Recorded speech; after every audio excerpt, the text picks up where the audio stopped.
அனைவருக்கும் இனிய ஆங்கில புத்தாண்டு நல்வாழ்த்துக்கள்.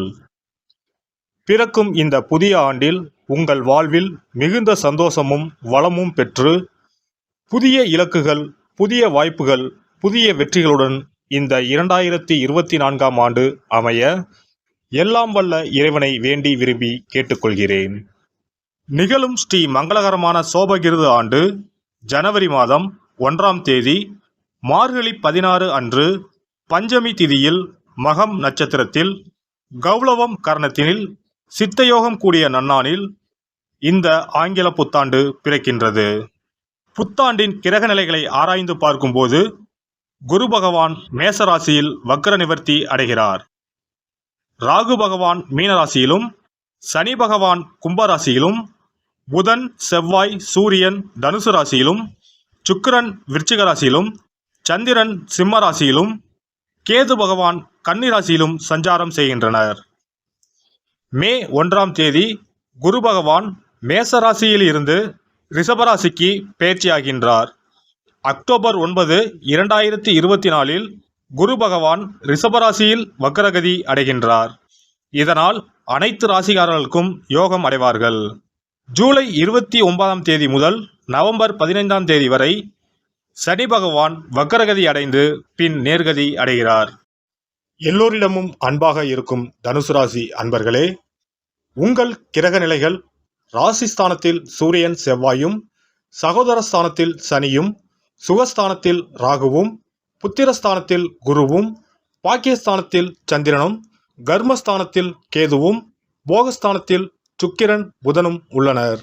குரு பகவான் 5ஆம் பார்வையாக சிம்ம ராசியையும், 7ஆம் பார்வையாக துலாம் ராசியையும், 9ஆம் பார்வையாக தனுசு ராசியையும் பார்வையிடுகிறார். சனி பகவான் 3ஆம் பார்வையாக மேச ராசியையும், 7ஆம் பார்வையாக சிம்ம ராசியையும், 10ஆம் பார்வையாக விருச்சிகம் ராசியையும் பார்வையிடுகிறார்.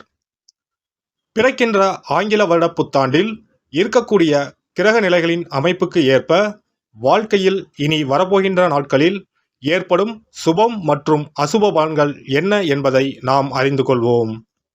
குடும்பத்தில் உங்கள் கருத்துக்களுக்கு மதிப்பு மேம்படும். எதிலும் துரிதமாக செயல்படுவீர்கள். குழந்தைகளை பற்றிய சிந்தனைகள் மேம்படும். பூர்வீக சொத்துகளில் சில மாற்றத்தை செய்வீர்கள். தேவையில்லாமல் அடுத்தவர் காரியங்களில் தலையிடாதீர்கள். சமூக பணிகளில் விவேகத்துடன் செயல்படவும் மனதில் நினைத்திருந்த ஒரு சில ஆசைகள் நிறைவேறும். பயனற்ற சிந்தனைகளை தவிர்ப்பது நல்லது. ஏற்றுமதி துறையில் புதுமையான அனுபவம் ஏற்படும். பொருளாதார முன்னேற்றம் அதிகரிக்கும். மறைமுகமான திறமைகளை வெளிப்படுத்துவீர்கள். ஆடம்பரமான சிந்தனைகளால் சேமிப்பு குறையும். நடைமுறைக்கு தகுந்த விதத்தில் வாகனங்களை மாற்றி அமைப்பீர்கள். நரம்பு சார்ந்த இன்னல்கள் ஏற்பட்டு நீங்கும். விசா தொடர்பான பிரச்சனைகள் குறையும். வாக்குறுதிகள் அளிக்கும் போது சூழ்நிலை அறிந்து செயல்படவும். கடன் சார்ந்த பிரச்சனைகள் குறையும். குடும்ப உறுப்பினர்களிடம் மனம் விட்டு பேசுவது புரிதலை மேம்படுத்தும். உடல் ஆரோக்கியம். உடல் ஆரோக்கியத்தில் ஏற்ற இறக்கமான சூழல் உண்டாகும். உணர்ச்சி வசமான பேச்சுக்களை குறைத்து கொள்ளவும். அவ்வப்போது ஒற்றை தலைவலி சார்ந்த பிரச்சனைகள் ஏற்பட்டு நீங்கும். எதிலும் சிக்கனமாக செயல்படுவது பல பிரச்சனைகளுக்கு தீர்வாக இருக்கும். பெண்களுக்கு பொழுதுபோக்கு விஷயங்களில் ஆர்வம் அதிகரிக்கும். கடினமான பணிகளையும் சாதாரணமாக செய்து முடிப்பீர்கள். குடும்ப உறுப்பினர்களின் வழியில் ஒத்துழைப்பு கிடைக்கும். வாகன பயணங்களில் ஆர்வம் ஏற்படும். வாழ்க்கை துணைவர் வழியில் விட்டு கொடுத்து செல்வது நல்லது. மறைமுகமான சில விஷயங்களை எளிதில் புரிந்து கொள்வீர்கள். மாணவர்களுக்கு கல்வியில் இருந்து வந்த குழப்பமும் தயக்கமும் படிப்படியாக குறையும். புதிய ஆராய்ச்சி சார்ந்த துறைகளில் ஆர்வம் ஏற்படும். எதிர்காலம் சார்ந்த தெளிவான முடிவுகளை எடுப்பீர்கள்.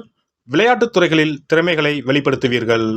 பணிபுரிவோர்கள் உத்தியோக பணிகளில் சற்று கவனத்துடன் செயல்பட வேண்டும். சஞ்சலமான சிந்தனைகளை தவிர்த்து கொள்வது நல்லது. இடமாற்றம் சார்ந்த விஷயங்களில் சிந்தித்து செயல்படவும். உயர் அதிகாரிகளிடம் விட்டு கொடுத்து செல்வதால் அனுகூலமான பலன்கள் ஏற்படும். அலுவலகம் சார்ந்த ரகசியங்களில் விவேகத்துடன் செயல்படவும். சக ஊழியர்களால் பொருளாதாரம் சார்ந்த உதவிகள் கிடைக்கும். வியாபார பணிகளில் தகுந்த ஆலோசனை பெற்று புதிய முதலீடுகளை மேற்கொள்ளவும். எதிர்பாராத சில தடைகளால் தாமதமும் அலைச்சலும் ஏற்படும்.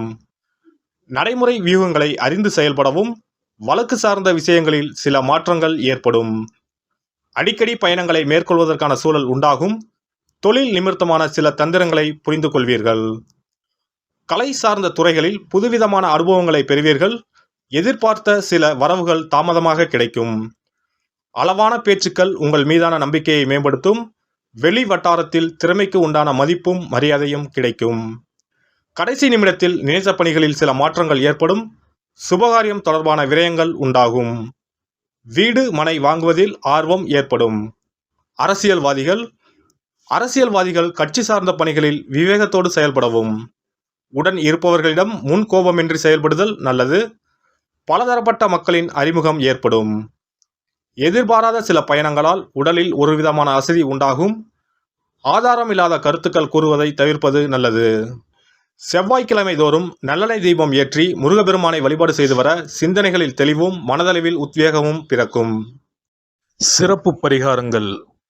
வருமானத்தை பெருக்குவதற்கு வருமானம் வந்ததும் அல்லது சம்பளம் வாங்கியதும் அந்த தொகையில் 1% தொகையை தனியாக எடுத்து வைத்து விடுங்கள். அந்த பணத்தில் பாலால் செய்த இனிப்பு வகைகள், வாயில் போட்டாலே தித்திப்புடன் எளிதில் கரைந்து வாயிற்குள் போய்விடக்கூடிய இனிப்பு வகைகளை வாங்கி ஆதரவற்றோர், சாலையோர பணியாளர்கள், தூய்மை பணி செய்வோர், ஆதரவற்ற நிலையில் வறுமையில் வாடும் குழந்தைகள் மற்றும் தொழிலாளர்களுக்கு கொடுங்கள். மகிழ்ச்சியுடன் உங்கள் கைகளால் இனிப்புகளை கொடுங்கள். இப்படி செய்வதால் சனி சுக்கிர யோகம் உண்டாகும். இதனால் வருமானம் பெருகுவதுடன் கையில் பணம் சேர்ந்து கொண்டே இருக்கும். வருமானத்திற்கு தடையோ பஞ்சமோ வராது. ஏதாவது ஒரு வகையில் பணம் வந்து கொண்டே இருக்கும். இது தவிர மாத சம்பளம் வாங்கியதும் அல்லது கைக்கு வருமானம் வரும்போது ஒவ்வொரு மாதமும் முதல் செலவாக வீட்டிற்கு கல்லுப்பு, ஊறுகாய் போன்றவற்றை வாங்கி வைக்கவும். கல்லுப்பு, ஊறுகாய் போன்றவை மகாலட்சுமிக்கு மிகவும் விருப்பமான ஒன்று. இந்த பொருட்கள் வீட்டில் இருந்தால் மகாலட்சுமியின் அருள் வீட்டில் இருந்து கொண்டே இருக்கும். எந்த காரணத்திற்காகவும் இந்த பொருட்களை தானமாகவோ கடனாகவோ கொடுக்கக்கூடாது. எல்லாம் வல்ல இறையருளால் நீங்களும் உங்கள் அன்பு குடும்பமும் உடல் நலம், நீலாயுள், நிறை செல்வம், உயர் புகழ், மெய்ஞானம் ஓங்கி வாழ்க வளமுடன். இந்த வீடியோ உங்களுக்கு பிடிச்சிருந்தா லைக் பண்ணுங்க, ஷேர் பண்ணுங்க அண்ட் சப்ஸ்கிரைப் பண்ணுங்க. பக்கத்துல இருக்க பெல் ஐகானை கிளிக் பண்ணுங்க. நன்றி, வணக்கம், வாழ்க வளமுடன்.